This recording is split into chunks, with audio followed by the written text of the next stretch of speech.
জাতির পিতা বঙ্গবন্ধু শেখ মুজিবুর রহমান 1973 সালে 8 জানুয়ারি পিলখানায় তৎকালীন বাংলাদেশ রাইফেলসের প্রথম ব্যাচের প্রশিক্ষণ সমাপনী কুচকাওয়াজে অভিবাদন গ্রহণ ও প্যারেড পরিদর্শন করেছিলেন।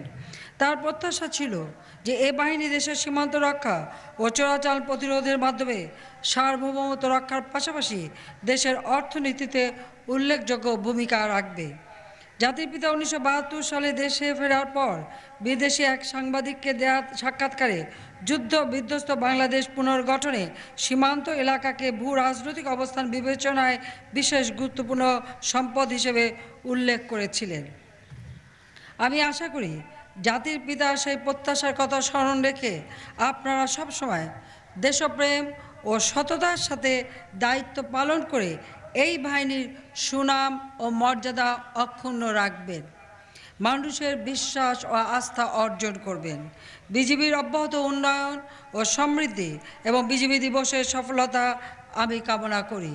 আপনারা জানেন যে আমরা সরকার গঠন করার পর আমাদের বাজেট আমরা 4 গুণ বৃদ্ধি করেছি। ইতিমধ্যে সকলের বেতন ভাতা আমরা 123 ভাগ বৃদ্ধি করে দিয়েছি, যাতে প্রতিটি পরিবার সচ্ছলভাবে চলতে পারে বাবা মাকে সাথে নিয়ে।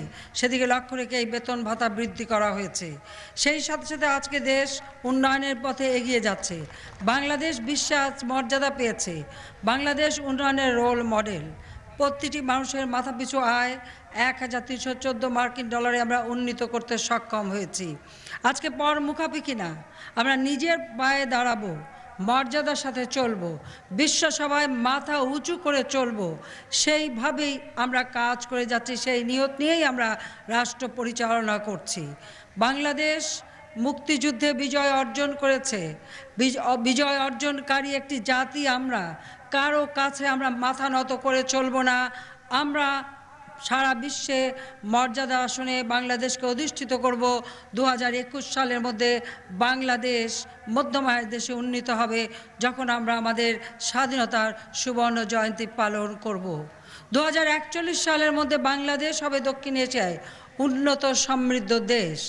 সেই পরিকল্পনা নিয়েই আমাদের সরকার, আওয়ামী লীগ সরকার কাজ করে যাচ্ছে।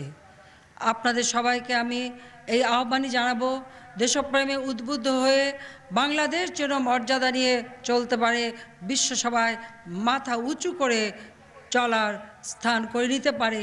আপনারা সেইভাবেই কাজ করবেন, সেটাই আপনাদের প্রতি আমার আহ্বান রইল। সর্বশেষে আমি সবাইকে আন্তরিক ধন্যবাদ জানাই এবং একটা চৌকস কুচকাওয়াজ উপহার দেওয়ার জন্য আবারও অভিনন্দন।